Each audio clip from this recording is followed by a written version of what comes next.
पहले जब बाढ़ की स्थिति होती है तो उस समय अगर हम स्टेज वाइज देखें तो 3 स्टेज में ये सारा जो प्रोसीजर होता है 3 स्टेज में फॉलो होता है। क्या होनी चाहिए, हमें ये पोजीशन बनाना है, क्योंकि अगर हम झुक कर उसको पकड़ रहे हैं विक्टिम, हमें लेटना है। लेटने के बाद विक्टिम ने अगर उस चीज को पकड़ लिया है तो उसी के सहारे इसको खींचना है।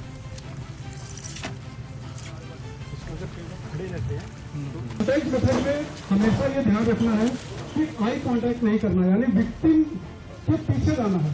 विक्टिम अगर आपको देख लेगा तो आपके पास आएगा और आपके पास आने के बाद आप मेथड चलाते हैं यानी चीन को ऊपर करते हुए और पीछे बैक साइड से ही तैरते हुए पीछे आएंगे।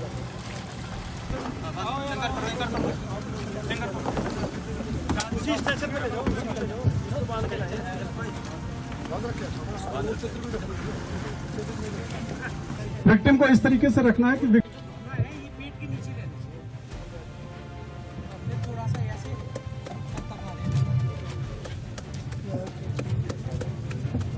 ये पहली स्थिति होती है।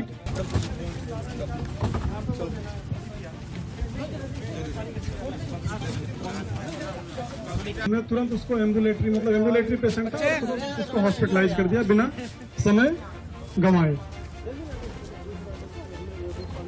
तो सीपीआर अप्लाई करने के लिए बंदे का डेड होना जरूरी, मतलब डेड का मतलब है कैरोटिड पल्स चेक करना है। यहां से आप अपने कान के नीचे रखिए 2 उंगली, ऐसे करिए 2 उंगली और यहां पे रखिए कि उसका जो है पल्स अब्सेंट है। अब जब पल्स अब्सेंट है तो आपको कुछ नहीं करना है, तुरंत सीपीआर अप्लाई करना है। और ये इसी केस में नहीं, ये नॉर्मल अभी आपने देखा होगा आजकल इतने ज्यादा हार्ट अटैक के केस आ रहे हैं। पहले जो केसेज होते थे वो ये होता था कि कम्युनिटी को तुरंत ही रिस्पांस करना है, क्योंकि टीमें हमारे पास सीमित मात्रा में होती हैं। और जैसे मान लीजिए एनडीआरएफ की बात है तो एनडीआरएफ की जो यूनिट है वो बठिंडा में, अगर यहां पर आना पड़ेगा तो उसको कम से कम 3 से 4 घंटे का टाइम चाहिए पहुंचने में। तो ऐसी स्थिति में केन को रस्सी से ज्वाइंट किया और उसके बाद इसको यूज करने का तरीका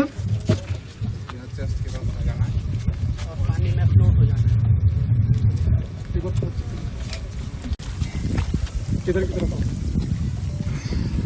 ये डूबने नहीं देगा, इसमें इतनी ताकत होती है। इसको बनाने के लिए सिर्फ आपको ध्यान में ये रखना है कि कैप जो आप टाइट कर रहे हो कैप एकदम टाइट हो, यानी पानी और हवा दोनों अंदर रखा है और बम्बू से इसको ज्वाइंट कर रखा है।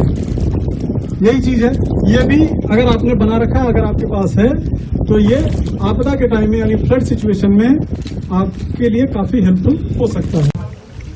ये वाटर बोतल है हमारे, जब हम एनडीआरएफ में आते हैं तो एनडीआरएफ में यह नहीं है कि जो स्विमर होगा वही आएगा। जब हम स्विमिंग सीखते हैं तो हम भी इन्हीं बोतलों के सहारे सीखते हैं। ये बोतल इतनी ताकतवर है, वही है इसका कैप जो है टाइट है। पिछले दिनों ये फैसला हुआ कि भाई 14 तारीख से 26 तारीख तक एनडीआरएफ की टीम एरिया फैमिलियराइजेशन एक्सरसाइज करेगी।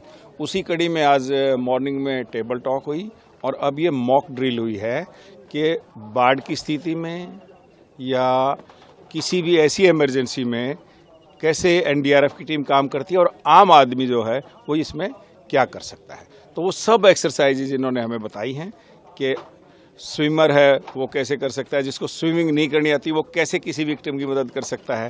तो ये सब एक्सरसाइजेज यहाँ हुई। हाँ नहीं, लोकल में पूरे अरेंजमेंट्स हैं, हमारे पास अपने डाइवर्स हैं, हमारे लोग ट्रेंड लोग हैं, मास्टर ट्रेनर्स भी हैं जो डिजास्टर मैनेजमेंट के तहत काम करते हैं।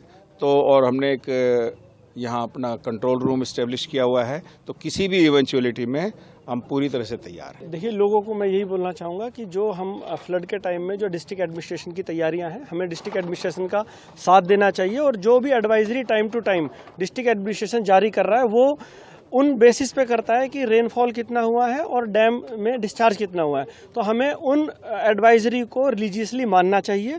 और अगर डिस्ट्रिक्ट एडमिनिस्ट्रेशन कभी इवैक्यूएशन के लिए या कहीं अपनी जगह छोड़ने के लिए बोलता है तो हमें डिस्ट्रिक्ट एडमिनिस्ट्रेशन के अकॉर्डिंग काम करना चाहिए, ताकि हम टाइम से रहते हुए अपनी और अपने जो नियर्स हैं उनकी जान बचा सकें।